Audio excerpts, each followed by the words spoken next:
اس کا قیامت خیز حسن آج الگ ہی دھڑکنوں میں اشتعال برپا کر رہا تھا۔ گوری گلابی رنگت، ملاحت سے بھرپور نقوش اور جوانی کی دہلیز کو چھوتا قاتل سراپا۔ اس پر بلیک کلر کی میکسی پہنے وہ نظر لگ جانے کی حد تک حسین لگ رہی تھی۔ میکسی کی فٹنگ نے اس کے سراپے کی دلکشی کو مزید بڑھا دیا تھا۔ ارسل کی بے باک نگاہیں اس کے وجود کے آر پار ہوتی محسوس ہو رہی تھی۔ وہ اسے زبردستی قریب کرتا باہوں کے حصار میں قید کر چکا تھا۔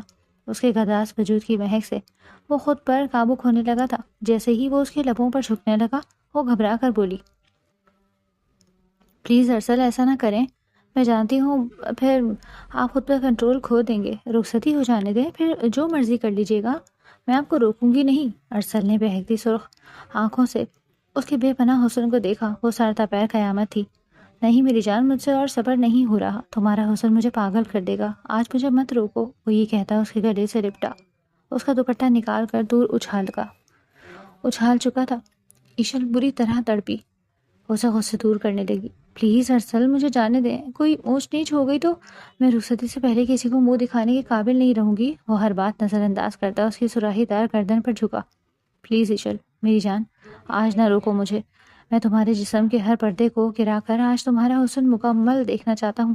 وہ پوری طاقت لگا کے ساتھ اسے خود سے دور کرنے لگی، لیکن وہ ارسل کی طاقت کے آگے بالکل بے بس تھی۔ کہاں وہ نازک سی جان اور کہاں وہ مکمل مضبوط مرد۔ اس نے بہت ہاتھ پاؤں مارے، لیکن آج اس کا بچنا ناممکن تھا۔ وہ اسے بیڈ پر گراتا ہر پردے سے آزاد کر دیا تھا۔ اب اس کا مکمل ہوش شبہ حسن ارسل کی آنکھوں کے سامنے تھا۔ ارسل اسے اس حالت میں دیکھ کر جیسے ہوش بلا بیٹھا تھا۔ ارسل، خدا کے واسطے ایسا نہ کرے، مجھے چھوڑ دے، میں برباد ہو جاؤں گی۔ لیکن وہ تو جیسے کان بند کر چکا تھا۔ وہ اپنے لبوں پر زبان پھیرتا اس کے ساتھ، پلیز ارسل، ایسا نہ کرے، میں کہیں منہ دکھانے کے قابل نہیں رہوں گی، خدا را، اور رخصتی ہو جانے دیں، شادی سے پہلے یہ سب غلط ہے، مجھے داغدار مت کریں، میری عزت کے ساتھ کھلواڑ کر کے آپ مجھ سے محبت کا ثبوت دے رہے ہیں، لوگ مجھے گندی نظروں سے دیکھنے لگیں گے، ایک بدکردار لڑکی کی بھلا کوئی زندگی ہوتی ہے؟ ایشل کی آواز میں آنسوؤں کی آمیزش تھی اور پورا وجود تھر تھر کانپ رہا تھا۔ وہ دیوار کے ساتھ لگی کھڑی تھی۔ اس لمحے ارسل کی آنکھوں میں ناشتی وحشت نے اسے اندر تک سہما دیا تھا۔ نو نیور میری جان، کسی صورت نہیں، مجھ سے تو آج اور صبر نہیں ہو رہا، تمہارا یہ حسن، یہ بے پناہ کشش مجھے پاگل کر دے گی، میں کب تک انتظار کروں؟ تم میری ہو، تم پر میرا حق ہے۔ ارسل کی آواز میں ایک عجیب سی سرد مہری تھی، ایک وحشت تھی، ایک ایسا جنون جو کسی دلیل کو سننے کے لیے تیار نہیں تھا۔ وہ دھیرے دھیرے اس کی جانب بڑھ رہا تھا۔ اس کی آنکھوں میں جذبات کی گرمی اور سرخی تھی۔ باہر آسمان پر زوردار بجلی کڑکی، جس کی روشنی کھڑکی کی شیشوں سے چھن کر کمرے میں آئی، اور ایشل نے ارسل کے چہرے پر وہ وحشت دیکھی جس سے وہ ڈر رہی تھی۔ وہ اس کے قریب پہنچا اور اسے باہوں میں بھرتے ہی ایک ہی جھٹکے سے اس کے گلے میں دوپٹہ کھینچ کر دور اچھال دیا۔ ارسل! ایشل کی چیخ نکل گئی۔ وہ مچھلی کی طرح تڑپتی ہوئی اسے خود سے دور کرنے لگی۔ خدا کا واسطہ ہے، ہوش میں آئے، ہم کزن ہیں، ہمارا نکاح ہوا، بس ہماری عزت کو یوں پامال نہ کرے، میں مر جاؤں گی۔ ارسل نے اس کے آنسو اپنے لبوں سے چنے۔ پلیز ایشل میری جان، آج نہ روکو مجھے، میری آنکھوں میں دیکھو، میں کتنا تڑپ رہا ہوں تمہارے لیے۔ ارسل نے اس کی کلائیاں مضبوطی سے تھام لی۔ نکاح کے بعد تم پر میرا حق مکمل طور پر ہے۔ یہ رسمیں، یہ رواج، یہ سب دنیا کے ڈھکوسلے ہیں۔ دنیاوی باتوں میں آ کر میں تمہیں آج نہیں چھوڑ سکتا۔ میں آج تمہارا حسن مکمل دیکھنا چاہتا ہوں، مجھے مت روکو آج۔ نہیں نہیں، ایشل پوری قوت کے ساتھ اسے اس سے دور کرنے کی کوشش کر رہی تھی، لیکن ارسل کی مردانہ طاقت کے آگے وہ بالکل کمزور تھی۔ وہ نازک سی لڑکی جو پھولوں کی طرح پلی تھی، آج ایک ایسے طوفان کی زد میں تھی جو اس کی ہر التجا کو رونتا جا رہا تھا۔ ارسل نے اپنی شرٹ اتار کر ایک طرف پھینک دی۔ اس کا مضبوط اور کثرتی بدن ایشل کے سامنے تھا۔ ایشل نے اپنی آنکھیں سختی سے میچ لی، شرم اور خوف سے اس کا برا حال تھا۔ وہ اپنے ہاتھوں کو چھڑانے کی بھرپور کوشش کر رہی تھی، جس کی وجہ سے اس کے ناخن ارسل کے اور بازوؤں پر گڑ گئے۔ سرخ نشان ابھر آئے، لیکن ارسل کو جیسے کسی درد کا احساس ہی نہیں ہو رہا تھا۔ اس پر صرف ایک دھن سوار تھی، ایشل کو حاصل کرنے کی دھن، اس قاتل حسینہ کو پا لینے کی دھن۔ لیکن وہ، اس کی محبت بھی تو تھی، اس کا یوں ہونا اسے سخت ناگوار گزر رہا تھا۔ دیکھو میری طرف ایشل میری جان۔ ارسل نے اس کا چہرہ اپنے ہاتھوں کے پیالے میں بھرا۔ اپنی آنکھیں کھولو، دیکھو میں کون ہوں، شوہر ہوں تمہارا، کوئی غیر محرم یا بوائے فرینڈ نہیں ہوں تمہارا جو تم یوں رونا دھونا مچا رہی ہو۔ میں تمہارا ارسل ہوں جسے تم محبت کرتی ہو، وہ روتے ہوئے تڑپ کر بولی تھی۔ محبت عزت مانگتی ہے ارسل، محبت رسوا نہیں کرتی۔ آپ محبت نہیں کر رہے، آپ ہوس کے غلام بن رہے ہیں۔ ہوش میں آئے، اگر ماموں یا امی کو پتہ چلا تو میں مر جاؤں گی۔ لیکن وہ ارسل ہی کیا جو آج اس کی سن لیتا۔ اس وقت اس کے سر پر عشق کا بھوت نہیں بلکہ اسے حاصل کرنے کی ضد سوار تھی۔ وہ آہستہ آہستہ اسے ہر پردے سے آزاد کر گیا۔ ایشل کی مزاحمت دم توڑتی جا رہی تھی، اس کی طاقت جواب دے گئی تھی۔ اب اس کا مکمل حسن ارسل کی آنکھوں کے سامنے بے نقاب تھا۔ ارسل کی نظریں اس کے سراپے پہ جم گئی، جیسے کوئی پیاسا صدیوں بعد پانی کا چشمہ دیکھ لے۔ ارسل اسے اس حالت میں دیکھ کر مزید بے قابو ہو گیا تھا۔ اس نے ایشل کو بازوں میں بھرا اور ایک جھٹکے میں بیڈ پر پھینکا۔ نرم گداز بستر پر گرتے ہی ایشل نے اٹھنے کی کوشش کی، لیکن ارسل بجلی کی سی تیزی سے اس پر جھپٹا اور اسے اپنے حصار میں لے لیا۔ ارسل، خدا کا واسطہ ہے، چھوڑ دے مجھے، میں برباد ہو جاؤں گی، آپ کو ہماری محبت کی قسم۔ ایشل نے آخری حربہ استعمال کیا۔ وہ منتیں کرتی رہی، اس کی آواز میں ایسی دردناک لرزش تھی جو پتھر کو بھی موم کر دے۔ لیکن ارسل نے اس کی دونوں کلائیاں ایک ہاتھ سے پکڑ کر سر کے اوپر پن کرتا اپنے لب اس کے کان کے قریب لے گیا۔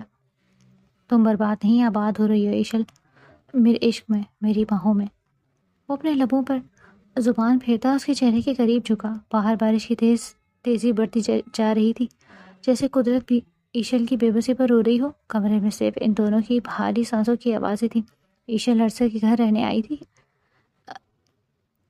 ماموں کی بیماری کی وجہ سے، لیکن اسے کیا معلوم تھا کہ جس محافظ کو وہ اپنا مان جاتی وہی آج اس کے لیے سب سے بڑا خطرہ بن جائے گا۔ وہ وہاں اس کے ساتھ زبردستی کر رہا تھا۔ ایشل اسے روکتی رہ گئی، واسطے دیتی رہ گئی، خاندانی عزت کا بھرم یاد دلاتی رہ گئی، لیکن وہ رکا نہیں۔ وقت جیسے تھم سا گیا تھا۔ کمرے کی فضا میں ایک عجیب سی گھٹن تھی۔ کچھ دیر کی کشمکش کے بعد ایشل کی آوازیں مدھم پڑ گئیں۔ اس کی مزاحمت دم توڑ گئی۔ شاید اس نے حالات کے آگے ہار مان لی تھی، یا پھر صدمے نے اسے سن کر دیا تھا۔ کافی دیر بعد جب طوفان تھم چکا تھا، کمرے میں قبرستان جیسے خاموشی تھی۔ ارسل بیٹھ کے ایک کونے پر سر جھکائے بیٹھا تھا، اس کے ہاتھ اپنے بالوں میں الجھے ہوئے تھے۔ اس کا سانس ابھی بھی بے ترتیب تھا، لیکن اب اس کی آنکھوں کی وحشت کم ہو چکی تھی اور اس کی جگہ ایک عجیب سے خالی پن نے لے لی تھی۔ دوسری طرف ایشل، وہ بے حال اجڑی ہوئی حالت میں بستر کے دوسرے کونے میں پڑی تھی۔ اس نے اپنے آپ کو بیڈ شیٹ میں بری طرح لپیٹا ہوا تھا۔ اس کے بال بکھرے ہوئے تھے، آنکھوں کا کاجل بہہ کر گالوں پہ سیاہ لکیریں بنا چکا تھا، اور وہ خاموش تھی۔ ایسی خاموشی جو چیخوں سے زیادہ خوفناک ہوتی ہے۔ وہ صرف چھت کو گھور رہی تھی۔ اس کی آنکھوں سے آنسو مسلسل بہہ کر تکیے میں جذب ہو رہے تھے، لیکن لبوں سے ایک لفظ ادا نہیں ہو رہا تھا۔ اس کا وجود کانپ رہا تھا۔ وہ ایشل جو اپنی شوخیوں اور کہکہوں کے لیے مشہور تھی، اس وقت ایک ٹوٹی ہوئی گڑیا کی طرح بے جان لگ رہی تھی۔ ارسل نے ہمت مجتمع کر کے اس کی طرف دیکھا۔ ایشل کی حالت دیکھ کر اس کے اندر کچھ ٹوٹا۔ وہ جو کچھ دیر پہلے جنون میں مبتلا تھا، اب حقیقت کے ادراک سے لرز گیا۔ ایشل، ارسل نے دھیمی آواز میں اسے پکارا اور اپنا ہاتھ اس کی طرف بڑھایا۔ ایشل نے اس کی آواز پر کوئی رد عمل ظاہر نہیں کیا، بس ذرا سا سکڑ گئی، جیسے اس کی آواز سے بھی اسے چوٹ لگ رہی ہو۔ اس کا یہ رد عمل ارسل کے لیے کسی تھپڑ سے کم نہیں تھا۔ مجھے معاف کر دو ایشل، ارسل کی آواز بھر آ گئی۔ میں بہک گیا تھا ایشل، میری جان، میں نہیں چاہتا تھا کہ… ایشل نے آہستہ سے سر موڑا اور خالی نظروں سے ارسل کو دیکھا۔ ان آنکھوں میں اپنا محبت تھی، نہ شکوہ اور نہ ہی غصہ، صرف ویرانی ہی ویرانی تھی، ایک ایسی ویرانی جس نے ارسل کے دل کو چیر کر رکھ دیا تھا۔ معافی؟ ایشل کی آواز اتنی مدھم تھی کہ بمشکل سنائی دی۔ کس چیز کی معافی ارسل؟ کانچ کا گلاس توڑنے کی، یا کسی کی روح توڑنے کی؟ وہ کونی کے بل اٹھنے کی کوشش کرنے لگی، لیکن کمزوری کی وجہ سے دوبارہ گر گئی۔ آپ جیت گئے ارسل، آپ کی ضد جیت گئی، آپ کی انا جیت گئی، لیکن آج آپ ہار گئے۔ آپ نے اپنی ایشل کو کھو دیا۔ وہ ایشل جو آپ کی محبت پر فخر کرتی تھی، جو آپ کے نام کی قسم کھاتی تھی، وہ مر گئی ہے۔ ارسل کا سر شرمندگی سے جھک گیا۔ تم بیوی ہو میری، میں تم پر مکمل حق رکھتا ہوں۔ اس نے ایک کمزور سی دلیل پیش کرنے کی کوشش کی۔ حق مانگا جاتا ہے ارسل، چھینا نہیں جاتا، ایشل نے سسکتے ہوئے کہا۔ اور جو چیز چھین لی جائے اس میں برکت نہیں رہتی، اس میں محبت نہیں رہتی۔ آپ نے آج صرف میرے جسم کو نہیں روندا، آپ نے ہمارے رشتے کے تقدس کو پامال کیا ہے۔ رخصتی صرف ایک رسم نہیں تھی، میں عزت و احترام سے آپ کے گھر کی زینت بنتی، لیکن آپ نے مجھے اس قابل نہیں چھوڑا کہ میں کسی سے نظریں ملا سکوں۔ ارسل اٹھ کھڑا ہوا، اسے گھٹن ہونے لگی۔ وہ ایشل کے آنسوؤں کا مزید سامنا نہیں کر سکتا تھا۔ اس نے تیزی سے اپنی شرٹ اٹھائی اور پہنے بغیر کندھے پر ڈالی اور کمرے سے باہر نکلنے لگا۔ دروازے پر پہنچ کر وہ رکا اور مدھم آواز میں بولا، میں صبح پھوپھو سے بات کروں گا رخصتی کے لیے، اور پھر دروازہ زور سے بند کرتا ہوا باہر نکل گیا۔ پیچھے ایشل اکیلی رہ گئی۔ وہ دوبارہ تکیے میں منہ چھپا کر پھوٹ پھوٹ کر روتی۔ باہر بارش پھر سے شروع ہو گئی تھی، لیکن اس بار بارش کا شور ایشل کے اندر کے طوفان کے سامنے بہت ہلکا تھا۔ وہ سوچ رہی تھی کہ کل صبح وہ کس منہ سے اپنی ماں کا سامنا کرے گی، کس منہ سے آئینے میں خود کو دیکھے گی۔ ارسل نے اپنی محبت کی تکمیل تو کر لی تھی، لیکن ایشل کی روح کو کرچی کرچی کر دیا تھا، اسے بے اعتبار کر دیا تھا۔ رات کا اندھیرا گہرا ہوتا جا رہا تھا، اور اس اندھیرے میں ایک لڑکی کی معصومیت اور ایک لڑکے کا جنون دونوں ہی گم ہو چکے تھے۔ وقت بھی کیسا ظالم ہوتا ہے، کبھی پنکھوں پر بٹھا کر آسمان کی طرح سیر کراتا ہے، اور کبھی اسی بلندی سے زمین پر ایسے پٹکتا ہے کہ انسان کی روح تک کرچی کرچی ہو جاتی ہے۔ ایشل کے ساتھ ہی کچھ ایسا ہی ہوا تھا۔ وہ ایشل جو اپنی قسمت پر ناز کرتی تھی، جسے اپنے مقدر پر رشک آتا تھا، وقت کی یہی بے رحمی اسے وہاں لا کھڑا کر دی جہاں سانس لینا بھی بوجھ لگنے لگا تھا۔ وہی ایشل جو کبھی کہکہوں میں ڈوبی رہتی تھی، آج خاموشی کی چادر اوڑھے اپنی ہی وجود سے اجنبی ہو چکی تھی۔ اس کی آنکھوں میں کبھی خواب جھلملاتے تھے، مگر اب وہاں ایک ویران صحرا تھا، بے آب و گیا، سنسان اور بے رنگ۔ اسے یاد تھا وہ دن جب سب کچھ اس کے حق میں تھا، جب ہر دعا قبول ہوتی محسوس ہوتی تھی، جب زندگی ایک حسین کہانی لگتی تھی جس کا ہر باب خوشیوں سے سجا تھا، مگر پھر اچانک جیسے کسی نے اس کہانی کے اوراق چھین کر آگ میں جھونک دی ہوں۔ ایک لمحہ، بس ایک لمحہ، اور سب کچھ بدل گیا۔ وہ ارسل کی پھوپھو کی بیٹی تھی، اور ارسل اس کے سگے ماموں غفار کا بیٹا۔ دونوں فرسٹ کزن تھے اور بچپن سے ہی ایک دوسرے کے نام سے منسوب تھے۔ ایشل کے سر سے باپ کا سایہ بہت پہلے اٹھ چکا تھا۔ والد کے انتقال کے بعد اس کی دنیا ویران ہو جاتی اگر ماموں غفار اور تو ہر طور پر ارسل اس کی ڈھال نہ بنتے۔ ارسل جو اس سے عمر میں کچھ سال بڑا تھا، اس کی حفاظت اور محبت میں ہمیشہ پیش رہا۔ ایک سال پہلے جب ارسل نے گھر میں صاف کہہ دیا تھا کہ میری دلہن بنے گی تو صرف ایشل، تو ایشل کے پیر زمین پر نہیں ٹک رہے تھے۔ ارسل کی پسند، اس کی ضد اور اس کا جنون ایشل کے لیے کسی اعزاز سے کم نہیں تھا۔ ایشل، تم صرف میری ہو، اس کائنات میں اگر کوئی تمہیں بری نظر سے دیکھے گا تو میں دنیا جلا دوں گا۔ یہ وہ جملے تھے جو ارسل اکثر اسے کال پر یا جب کبھی موقع ملتا کہا کرتا تھا۔ اس کی محبت منظور تھی، ایک ایسا دریا جو سب کچھ بہا لے جانے کی طاقت رکھتا تھا۔ ایشل کو ارسل کی یہ شدت، یہ دیوانگی بے حد پسند تھی۔ وہ سمجھتی تھی کہ یہ شدت اس کی حفاظت ہے، یہ دیوانگی اس کی محبت کی معراج ہے۔ نکاح کو 1 سال بیت چکا تھا۔ رخصتی ایشل کی تعلیم مکمل ہونے پر طے تھی، اور وہ اسی انتظار میں خوشی خوشی دن گزار رہی تھی۔ جب بھی ارسل اس کے حسن کی تعریف کرتا، وہ شرم سے لال ہو جاتی۔ اسے لگتا تھا کہ وہ دنیا کی خوش نصیب ترین لڑکی ہے جس کا شوہر اس پر جان چھڑکتا ہے، اسے بے پناہ چاہتا ہے، اس کے حسن کا دیوانہ ہے۔ لیکن یہی محبت اور یہی حسن رات کے اس پل ایشل کے لیے جیسے وبال بن گیا تھا۔ آج شام ایشل اپنی والدہ سمرین بیگم کے ساتھ ماموں غفار کے گھر آئی تھی۔ ارادہ تو شام کی چائے پی کر واپس جانے کا تھا، لیکن باتوں باتوں میں وقت کا پتہ ہی نہیں چلا۔ باہر موسم اچانک تبدیل ہوا اور گہرے بادل چھا گئے۔ ماموں غفار ڈرائنگ روم میں بیٹھے چائے کی چسکیاں لے رہے تھے۔ ارسل وہیں صوفے پر بیٹھا بار بار چوری چھپے ایشل کو دیکھ رہا تھا، جو اپنی ماں کے ساتھ بیٹھی مسکرا رہی تھی۔ اس نے ارسل کی فیوریٹ کلر کی میکسی پہن رکھی تھی جس میں وہ غضب ڈھا رہی تھی۔ ارسل کی نظریں اس کے چہرے کا طواف کر رہی تھیں، اور ایشل ان نظروں کی تپش محسوس کر کے بار بار دوپٹہ درست کر رہی تھی۔ بھائی جان، اب اجازت دیں، موسم خراب ہو رہا ہے اور گھر پر کوئی نہیں ہے، سمرین بیگم نے اٹھتے ہوئے کہا۔ غفار صاحب نے فوراً ٹوک دیا۔ ارے سمرین، یہ تم کیا کہہ رہی ہو؟ باہر آندھی چل رہی ہے، بارش کے آثار ہیں، ایسے میں 2 عورتوں کا اکیلے جانا مجھے گوارا نہیں۔ رات یہیں رک جاؤ، صبح ناشتے کے بعد چلی جانا۔ لیکن بھائی جان، سمرین بیگم نے اعتراض کرنا چاہا، اسی لمحے ارسل بول پڑا۔ پھوپھو، پاپا ٹھیک کہہ رہے ہیں، آپ اور ایشل آج یہیں رک جائیں۔ ایشی ویسے بھی کتنے دنوں بعد آئی ہے، امی بھی خوش ہو جائیں گی۔ ارسل کی آواز میں چھپی خوشی اور بےتابی ایشل نے محسوس کر لی تھی۔ وہ دل دل میں مسکرا دی کہ ارسل اسے روکنا چاہتا ہے۔ ارسل کا یوں دیکھنا اس کے دل میں میٹھی سی گدگدی کر رہا تھا۔ ماموں کے اصرار پر وہ لوگ رک گئے۔ کسی کو کیا خبر تھی کہ یہ ایک رات ایشل کی زندگی کی سب سے بھیانک رات ثابت ہونے والی تھی۔ کھانے کے بعد ایشل کو گیسٹ روم میں جگہ دی گئی تھی، جبکہ سمرین بیگم اندر گھر کی خواتین کے ساتھ باتوں میں مصروف ہو گئی۔ ایشل کمرے میں اکیلی تھی، باہر تیز بارش شروع ہو چکی تھی۔ اسے بارش بے حد پسند تھی۔ وہ کھڑکی کے پاس کھڑی بارش کے قطروں کو شیشے پر گرتے دیکھ رہی تھی۔ اچانک دروازہ کھلنے کی آواز آئی۔ ایشل چونکی اور مڑ کر دیکھا۔ ارسل دروازے پر کھڑا تھا۔ اس نے دروازہ اندر سے لاک کیا اور ایشل کی طرف بڑھا۔ ایشل کے دل کی دھڑکن تیز ہو گئی۔ یہ پہلا موقع نہیں تھا کہ وہ نکاح کے بعد یوں تنہائی میں مل رہے تھے، وہ اکثر ملتے تھے۔ ارسل، آپ یہاں؟ اگر کسی نے دیکھ لیا تو؟ ایشل نے گھبرا کر کہا، لیکن اس گھبراہٹ میں بھی اپنائیت تھی۔ ارسل اس کے قریب آیا۔ اس کی آنکھوں میں ایک عجیب سی چمک تھی جو ایشل نے پہلے کبھی اتنی شدت سے نہیں دیکھی تھی۔ کون دیکھے گا، پوری دنیا سو رہی ہے ایشی، اور تم میری منقوہ ہو، کوئی جرم نہیں کر رہا میں۔ وہ چلتا ہوا اس کے بالکل قریب آ گیا۔ ایشل پیچھے ہٹتی ہوئی دیوار سے جا لگی. لیکن ارسل، رخصتی ابھی نہیں ہوئی، بڑے کیا سوچیں گے، پلیز آپ جائیں. ایشل نے نظریں جھکا کر کہا. ارسل نے اپنا ہاتھ دیوار پر رکھ کر اسے حصار میں لے لیا. رخصتی سماج کی ایک رسم ہے ایشل، دل سے تو تم میری ہو چکی ہو، آج تم اس سیاہ لباس میں قیامت لگ رہی ہو. مجھ سے اور سب نہیں ہوتا. ایشل کے لبوں پر مسکراہٹ آئی. وہ سمجھی یہ محبت بھرا اظہار ہے. اچھا بابا، شکریہ تعریف کے لیے، اب جائیں، صبح بات ہوگی. لیکن ارسل ہلا تک نہیں. اس نے اپنا دوسرا ہاتھ ایشل کے چہرے پر رکھا. اس کا لمس بھی شدت بھرا تھا. بات نہیں ہوگی ایشی، آج ملاقات ہوگی، مکمل ملاقات. ایشل نے چونک کر اس کی آنکھوں میں دیکھا. وہاں محبت کی جگہ ایک عجیب سی بھوک تھی، وحشت تھی. وہ ڈر گئی. ارسل، آپ کیسی باتیں کر رہے ہیں، مجھے ڈر لگ رہا ہے، پلیز دور ہٹیں. اس نے ارسل کو پیچھے دھکیلنے کی کوشش کی لیکن وہ مضبوطی سے کھڑا تھا. ڈر کیسا؟ اپنے شوہر سے ڈر کیسا؟ ارسل کی آواز بھاری ہو گئی. میں نے 1 سال انتظار کیا ایشی، ایک پل گن گن کر گزارا ہے. آج تم میری چھت کے نیچے ہو، میری گرفت میں ہو. میں آج اس موقع کو نہیں گنوا سکتا. نہیں ارسل، ایشل کی آواز میں سختی آ گئی. یہ غلط ہے، یہ گناہ ہے. ہمارے بڑوں نے ہماری عزت کے لیے کچھ حدود رکھی ہیں، ان کا احترام کرے. ارسل نے اچانک اس کے بازو کو دبوچ لیا. عزت، احترام، حدود؟ مجھے یہ سب مت سکھاؤ. میرا عشق اب ان سب چیزوں سے آگے نکل چکا ہے. تم میری بیوی ہو اور میرا تم پر پورا حق ہے.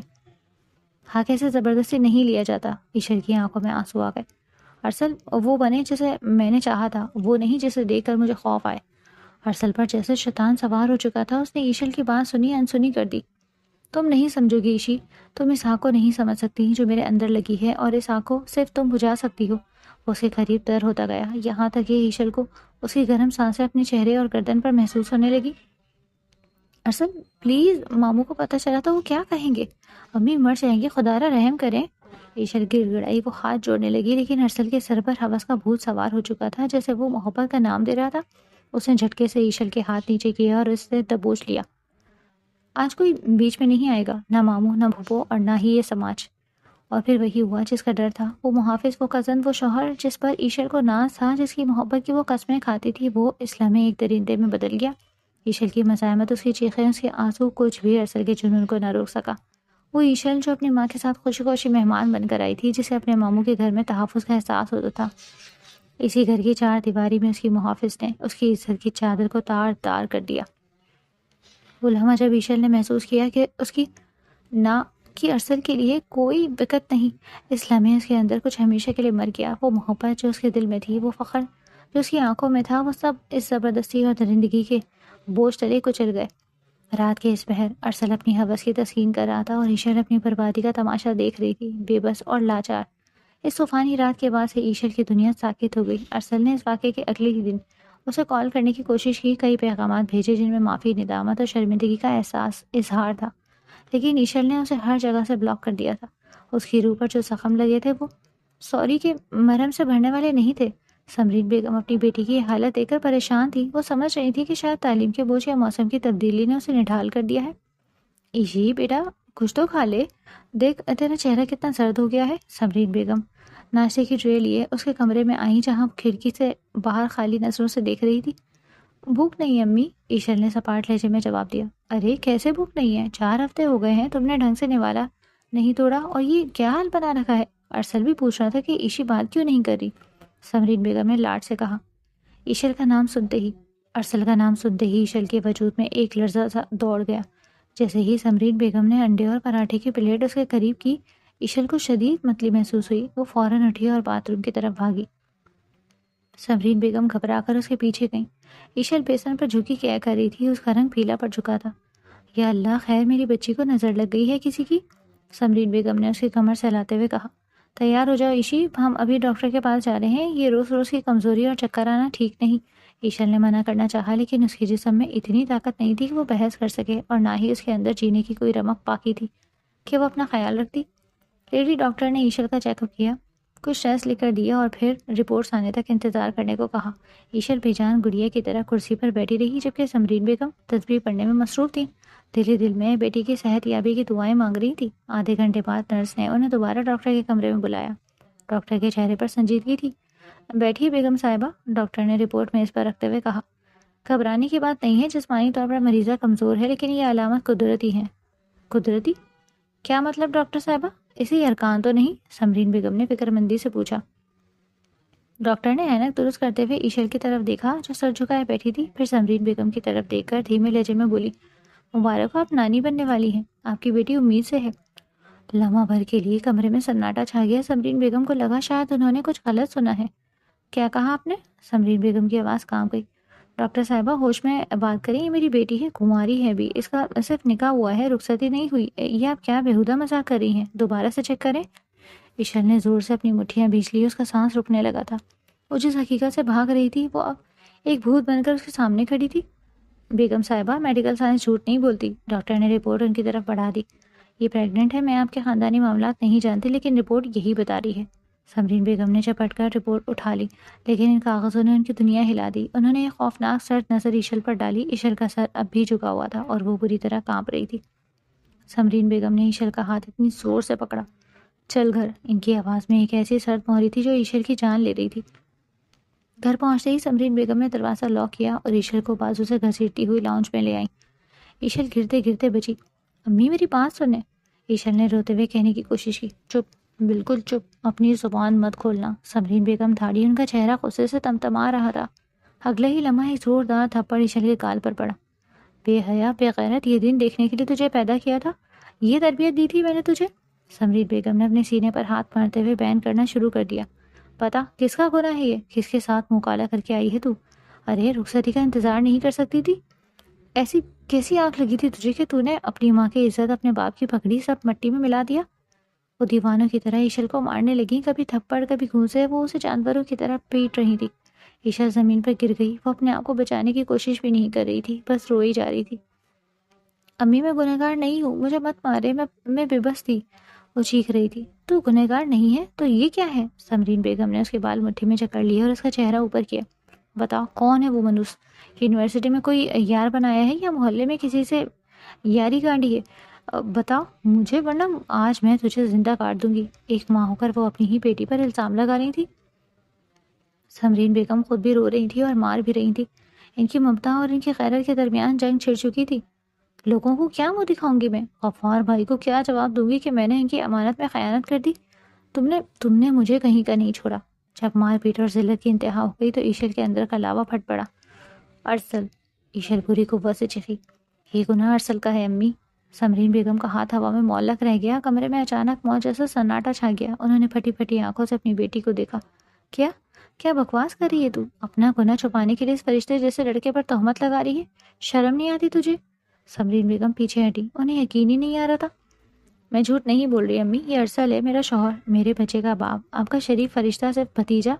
اس کے بعد ایشل نے ہچکیوں کے درمیان وہ ساری داستان سنا دی جو اس منحوس رات ماموں غفار کے گھر پیش آئی تھی۔ کیسے انہوں نے زبردستی روکا، کیسے ارسل کمرے میں آیا اور اس کی منتیں، اس کی فریادیں، اور پھر ارسل کی درندگی۔ میں چیختی رہی امی، میں اللہ رسول کے واسطے دیتی رہی، لیکن وہ اندھا ہو چکا تھا، وہ نہیں رکا، وہ میری عزت رون کر چلا گیا، اور آپ کہتی ہیں میں گنہگار ہوں؟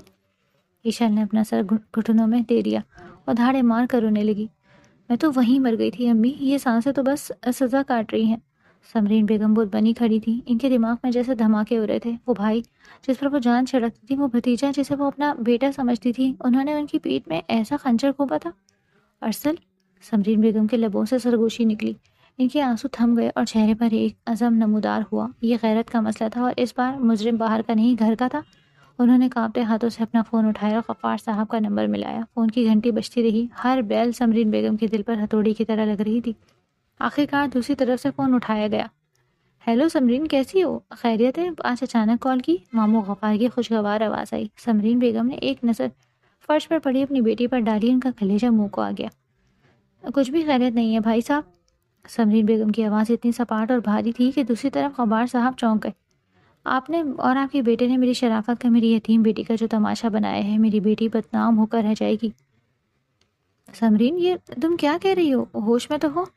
ارسل نے کیا کیا ہے؟ غفار صاحب کی آواز میں پریشانی درائی۔ پوچھے اپنے لاڈلے سے۔ مبارک ہو بھائی، آپ دادا بننے والے ہیں۔ آپ کے بیٹے نے مجھے اور میری بیٹی کو زندہ درگور کر دیا۔ دوسری طرف فون پر ایک طویل خاموشی چھا گئی۔ غفار صاحب کے وہم و گمان میں بھی نہیں تھا کہ ان کا فرمانبردار بیٹا ایسی گھناؤنی حرکت کر سکتا ہے۔ یہ ناممکن ہے سمرین۔ غفار صاحب کی آواز لڑکھڑا گئی۔ رپورٹس میرے ہاتھ میں ہے بھائی جان۔ سمرین بیگم رو پڑی۔ اب فیصلہ آپ کریں گے، یا تو میری بیٹی کو عزت سے لے جائیں یا پھر میں زہر کھا کر مر جاؤں گی اور اسے بھی زہر دے دوں گی۔ انہوں نے فون کاٹ دیا۔ کمرے میں صرف عشل کی سسکنے کی آوازیں باقی رہ گئی تھی۔ غفار صاحب نے کئی گھنٹے اپنے کمرے میں تنہائی میں گزارے۔ وہ صدمے کی کیفیت سے نکل کر اب غصے اور بے یقینی کی کیفیت میں تھے۔ شام کے سائے گہرے ہو چکے تھے جب انہوں نے ملازم کے ہاتھ ارسل کو پیغام بھیجا کہ وہ فوراً اسٹڈی روم میں حاضر ہو۔ ارسل جو پچھلے 2 ہفتوں سے خود بھی ایک عجیب سی بے چینی میں مبتلا تھا، والد کا بلاوا سن کر مزید گھبرا گیا۔ وہ بوجھل قدموں کے ساتھ اسٹڈی روم میں داخل ہوا۔ غفار صاحب اپنی بڑی کرسی پر پشت کیے کھڑے کھڑکی سے باہر اندھیرے کو گھور رہے تھے۔ کمرے میں مکمل خاموشی تھی۔ پاپا، آپ نے بلایا؟ ارسل کی آواز حلق میں اٹکتی محسوس ہوئی۔ غفار صاحب آہستہ سے مڑے۔ ان کی آنکھوں میں ایک ایسا سوال تھا جو ارسل کی روح تک کو چھلنی کر گیا۔ انہوں نے چند لمحے بیٹے کے چہرے کو غور سے دیکھا، جسے وہ پہچاننے کی کوشش کر رہے ہوں کہ کیا یہ واقعی ان کا خون ہے۔ بیٹھو، غفار صاحب نے کرسی کی طرف اشارہ کیا۔ ان کی آواز میں سرد مہری تھی۔ ارسل بیٹھ گیا۔ آج تمہیں پھپھو سمرین کا فون آیا تھا؟ غفار صاحب نے تمیز باندھے بغیر براہ راست پار کیا۔ وہ بہت رو رہی تھی۔ انہوں نے ایک ایسی بات بتائی ہے جس پر میرا دل یقین کرنے کو تیار نہیں، لیکن میرا دماغ کہہ رہا ہے کہ دھوئیں کے پیچھے آگ ضرور ہوتی ہے۔ ارسل کا رنگ فاق ہو گیا۔ اس کے ماتھے پر پسینے کے قطرے نمودار ہوئے۔ کیا کہا پھپھو نے؟ ارسل نے انجان بننے کی کوشش کی۔ غفار صاحب میز پر جھکے اور ارسل کی آنکھوں میں آنکھیں ڈال کر بولے۔ انہوں نے کہا کہ عشل امید سے ہے اور اس کی ذمہ دار تم ہو۔ کیا یہ سچ ہے ارسل؟ ارسل کے لیے یہ خبر کسی بم دھماکے سے کم نہیں تھی۔ اسے اندازہ تھا کہ اس کی غلطی سنگین ہے، لیکن اس غلطی کا یہ نتیجہ اتنی جلدی سامنے آئے گا یہ اس نے سوچا بھی نہیں تھا۔ خوف کے مارے اس کا گلا خشک ہو گیا۔ اس لمحے اسے اپنی عزت، باپ کا خوف اور رسوائی کا ڈر سچ پر حاوی نظر آیا۔ نہیں پاپا، ارسل ہکلایا۔ اس کی آنکھیں جھک گئیں۔ یہ غلط فہمی ہے، میں نے ایسا کچھ نہیں کیا۔ پھپھو شاید جذباتی ہو رہی ہیں۔ وہ ایک کمزور اور بزدلانہ جھوٹ تھا، اور غفار صاحب جیسے جہاں دیدہ شخص کے لیے اسے پکڑنا مشکل نہیں تھا۔ وہ جانتے تھے کہ سمرین اپنی بیٹی پر اتنا بڑا الزام بلا وجہ نہیں لگائے گی، اور نہ ہی عشل جیسی پاک باز لڑکی جھوٹ بولے گی، لیکن وہ ارسل کے منہ سے سچ سننا چاہتے تھے۔ غفار صاحب نے گہری سانس لی اور کرسی کی پشت سے ٹیک لگا لی۔ دیکھو ارسل، میں تمہیں اپنی صفائی میں کہنے کا ایک موقع دیتا ہوں۔ میں ابھی کوئی فیصلہ نہیں سنا رہا۔ جھوٹ انسان کو کچھ دیر کے لیے بچا تو سکتا ہے، لیکن اس کی بنیادیں کھوکھلی ہوتی ہیں۔ انہوں نے انگلی اٹھا کر تنبیہ کی۔ کسی اور کے ذریعے سے یقین ہو گیا کہ تم جھوٹ بول رہے ہو تو میں تمہیں آگ کر دوں گا۔ اب جاؤ یہاں سے۔ ارسل لڑکھڑاتے قدموں سے باہر نکلا۔ اسے لگا جیسے کمرے کی زمین اس کے پیروں کے نیچے سے سرک رہی ہو۔ اگلے 2 دن ارسل کے لیے جہنم سے کم نہیں تھے۔ وہ اپنے کمرے میں بند رہا، نہ کھانے کا ہوش، نہ سونے کا سکون۔ عشل امید سے ہے، یہ جملہ بار بار اس کے کانوں میں گونج رہا تھا۔ کبھی اسے خوشی کا ایک ننھا سا احساس ہوتا کہ وہ باپ بننے والا ہے، لیکن فوراً ہی ندامت اور خوف اس احساس کو دبوچ لیتے۔ اس نے کانپتے ہاتھوں سے عشل کا نمبر ملایا۔ وہ اس سے بات کرنا چاہتا تھا، پوچھنا چاہتا تھا، شاید معافی مانگنا چاہتا تھا، یہ شاید یہ طے کرنا چاہتا تھا کہ اب کیا کرنا ہے۔ پلیز عشی، فون اٹھا لو، ایک بار بات کر لو۔ لیکن فون مسلسل بند جا رہا تھا۔ اس نے واٹس ایپ پر دیکھا، وہ بلاک تھا۔ اس نے ٹیکسٹ کیا، ڈیلیور نہیں ہوا۔ عشل نے اپنے گرد احسار کھینچ لیا تھا۔ ارسل کشمکش میں تھا کہ کیا کرے۔ اگر وہ اقرار کرتا ہے تو باپ کی نظروں سے گر جائے گا، اور اگر انکار کرتا ہے تو وہ عشل کو ہمیشہ کے لیے کھو دے گا، اور اس آنے والے بچے کا کیا ہوگا؟ وہ رات کا منظر اس کی آنکھوں کے سامنے گھومنے لگا۔ عشل کی چیخیں، اس کی منتیں، اور اس کا اپنا وحشیانہ روپ۔ یہ میں نے کیا کر دیا؟ وہ سر پکڑ کر بیٹھ گیا۔ میں نے اپنی محبت کو خود اپنے ہاتھوں سے مٹی میں ملا دیا۔ وہ ٹھیک کہتی تھی، میں نے سب برباد کر دیا۔ دوسرے دن کی شام تک ارسل کا ضمیر اسے اتنا ملامت کر چکا تھا کہ اب اس میں مزید جھوٹ بولنے کی ہمت نہیں رہی۔ وہ جان گیا تھا کہ سچ کڑوا ضرور ہے، لیکن وہی اب واحد راستہ ہے۔ وہ اپنے بچے کے وجود سے انکار نہیں کر سکتا تھا۔ مہلت ختم ہو چکی تھی۔ غفار صاحب اسی کرسی پر بیٹھے تھے جیسے وہ 2 دن سے وہیں بیٹھے انتظار کر رہے ہوں۔ ارسل دوبارہ کمرے میں داخل ہوا۔ اس بار اس کے کندھے جھکے ہوئے تھے، لیکن چہرے پر ایک عجیب سی سنجیدگی تھی۔ وقت ختم ہو گیا ارسل، غفار صاحب نے گھڑی کی طرف دیکھتے ہوئے کہا۔ بتاؤ کیا فیصلہ کیا ہے تم نے؟ کیا وہ الزام جھوٹا ہے؟ ارسل چند لمحے خاموش رہا، پھر وہ آہستہ سے آگے بڑھا اور غفار صاحب کے قدموں کے پاس قالین پر بیٹھ گیا۔ اس نے اپنا سر ان کے گھٹنوں پر رکھ دیا۔ مجھے معاف کر دیں پاپا، ارسل کی آواز بھر آ گئی۔ مجھ سے بہت بڑی غلطی ہو گئی، میں بہک گیا تھا۔ وہ سب سچ ہے جو عشل نے کہا۔ غفار صاحب نے آنکھیں بند کر لی۔ حالانکہ وہ یہ سچ جانتے تھے، لیکن بیٹے کے منہ سے اعتراف سن کر ان کا دل ٹوٹ گیا۔ ایک باپ کا بھرم چکنا چور ہو گیا تھا۔ اچانک غفار صاحب نے جھٹکے سے خود کو پیچھے کیا اور کھڑے ہو گئے۔ ارسل کا سر قالین پر جا لگا۔ اٹھو، غفار صاحب گرجے۔ ارسل ڈرتے ڈرتے کھڑا ہوا۔ اس نے ابھی نظر اٹھا کر باپ کو دیکھا ہی تھا کہ ایک زوردار تھپڑ اس کے منہ پر پڑا۔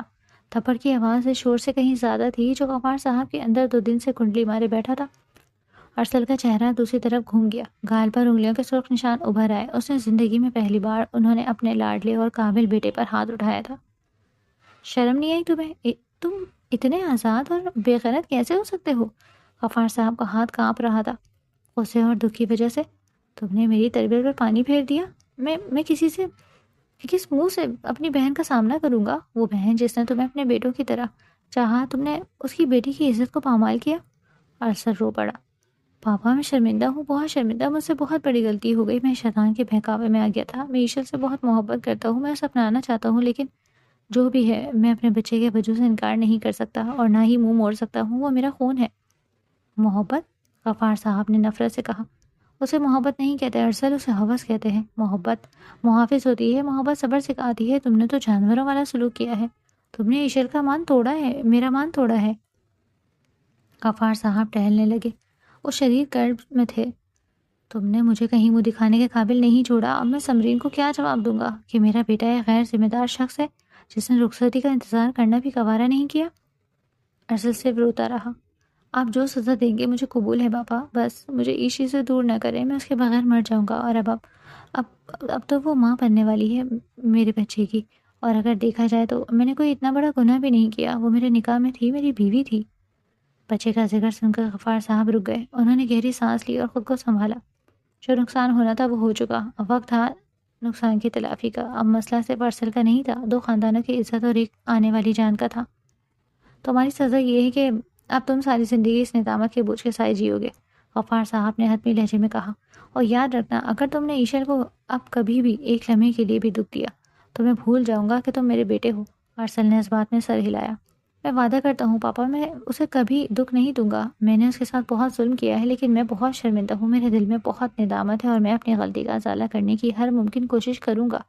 غفار صاحب نے اسی وقت ارسل کے سامنے ہی سمرین بیگم کو فون ملایا۔ ان کا لہجہ غصے والا نہیں بلکہ انتہائی معذرت خواہانہ اور شرمندہ تھا۔ سمرین؟ غفار صاحب کی آواز لرز گئی۔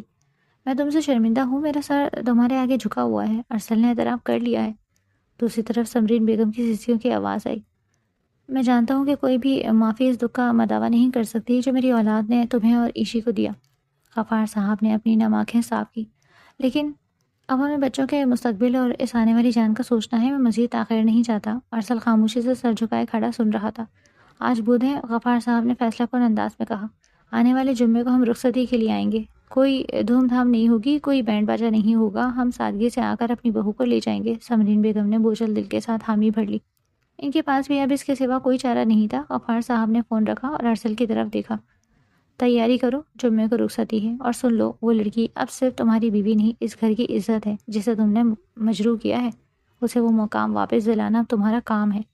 ارسل نے سر ہلایا۔ جی پاپا۔ جمعے کا دن طے پایا گیا۔ وہ شادی جس کے لیے دونوں گھرانوں نے مہینوں سے خواب سجا رکھے تھے، جس کے لیے ایشل نے کتنے ارمان پالے تھے، اب وہ ایک خاموش سمجھوتے اور ایک آزمائشی شکل اختیار کر گئی تھی۔ خوشیوں کی جگہ اب شرمندگی اور دکھ نے لے لی تھی، اور محبت کے اس رشتے پر اب ایک انمٹ داغ لگ چکا تھا جسے دھونے میں شاید پوری عمر لگنے والی تھی۔ جمعے کا سورج غروب ہو چکا تھا، لیکن اپنے پیچھے اندھیرے نہیں بلکہ ایک عجیب سی ویرانی چھوڑ گیا تھا۔ رخصتی ہو گئی تھی، نہ کوئی شہنائی بجی، نہ ڈھولک کی تھاپ گونجی، اور نہ ہی کہے، بس خاموشی سے غفار صاحب اپنی بہو کو لے آئے۔ ایشل سرخ جوڑے میں ملبوس تھی، زیورات سے لدی تھی، لیکن اس کا چہرہ سپاٹ تھا جیسے کوئی زندہ لاش ہو جسے زبردستی دلہن بنا دیا گیا ہو۔ ارسل جب اپنے کمرے میں داخل ہوا تو کمرہ گلاب اور چمیلی کے پھولوں سے مہک رہا تھا۔ یہ وہی کمرہ تھا جہاں اس نے اپنی محبت کا خواب دیکھا تھا، لیکن آج یہ کمرہ اسے کانٹوں کو دوڑ رہا تھا۔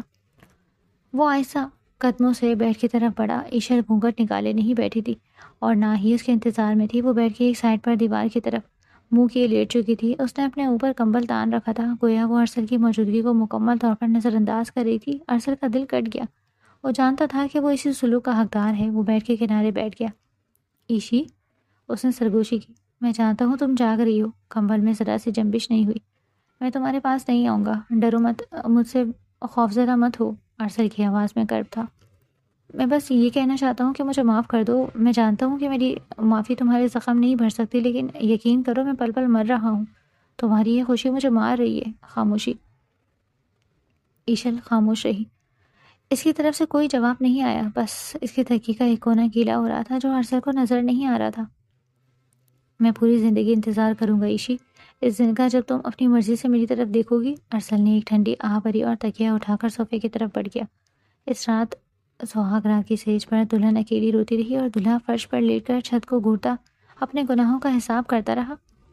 وقت کا پہیہ گزرتا رہا، دن ہفتوں میں اور ہفتے مہینوں میں بدل گئے۔ گھر میں بظاہر سب ٹھیک تھا لیکن اندر سے سب کھوکھلا تھا۔ ایشل نے ایک بہترین بہو کا کردار نبھایا، وہ سب کا خیال رکھتی، وقت پر کھانا بناتی، گھر سنبھالتی، لیکن ارسل کے لیے اس کے پاس صرف خاموشی تھی۔ وہ ارسل کے سامنے پتھر کی مورت بن جاتی، ارسل اس کا خیال رکھتا، اسے ڈاکٹر کے پاس لے جاتا، اس کے لیے پھل کاٹ کر لاتا، اس کی دوائیاں وقت پر دیتا، لیکن ایشل کبھی اس کی آنکھوں میں نہیں دیکھتی تھی۔ وہ اسے صرف ضرورت کے وقت مخاطب کرتی۔ یہ سرد مہری کی بے اعتنائی ارسل کے لیے کسی تعزیانے سے کم نہیں تھی۔ وہ روز اپنے ہی گھر میں اجنبی بنا پھرتا، وہ ایشل کو منانے کی ہزار کوششیں کرتا، تحفے لاتا جو وہ کھولے بغیر الماری میں رکھ دیتی۔ ارسل کا ہنسنا بولنا ختم ہو گیا تھا، وہ ایشل کی اس حالت کا ذمہ دار خود کو سمجھتا تھا، اور یہی احساس جرم اسے اندر ہی اندر گھائل کر رہا تھا۔ پھر وہ دن آیا جس نے اس گھر کی قسمت بدل دی۔ ہسپتال کے لیبر روم کے باہر ارسل دیوانوں کی طرح ٹہل رہا تھا۔ غفار صاحب اور سمرین بیگم دعاؤں میں مصروف تھے۔ یا اللہ میری عیشی کو بچا لینا، میری کوتاہیوں کی سزا اسے مت دینا۔ اچانک لیبر روم کا دروازہ کھلا اور نرس باہر آئی، اس کے چہرے پر مسکراہٹ تھی۔ مبارک ہو، اللہ نے رحمت سے نوازا ہے، بیٹی ہوئی ہے۔ ارسل وہیں سجدے میں گر گیا، اس کے آنسو بہہ نکلے۔ کچھ دیر بعد ایشل کو پرائیویٹ روم میں شفٹ کیا گیا تھا۔ ایشل بیڈ پر نیم دراز تھی، اس کا چہرہ کمزور لیکن پرسکون تھا۔ اس کی گود میں سفید کپڑے میں لپٹی ایک ننھی سی کومل سی جان تھی۔ ایشل نے اپنی بیٹی کو دیکھا، وہ بالکل ارسل جیسی تھی، وہی آنکھیں، وہی نقش۔ ایشل کے دل میں جو نفرت، جو غصہ، جو شکوے تھے اس معصوم چہرے کو دیکھ کر جیسے پگھلنے لگے۔ اس نے روتے ہوئے بچی کو اپنے سینے سے بھینچ لیا، ممتا کا جذبہ ہر درد پر حاوی ہو گیا تھا۔ اس کے آنسو بچی کے ماتھے پر گرے، یہ آنسو دکھ کے نہیں، شکر اور محبت کے تھے۔ دروازہ کھلا اور ارسل اندر داخل ہوا، اس کی نظر سامنے کے منظر پر پڑی۔ ایشل اپنی بیٹی کو سینے سے لگائے رو رہی تھی۔ یہ منظر دیکھ کر ارسل کے قدم وہیں جم گئے، وہ آہستہ آہستہ بڑھا۔ ایشل نے سر اٹھا کر اسے دیکھا۔ 8 ماہ میں پہلی بار اس نے ارسل کی آنکھوں میں دیکھا تھا۔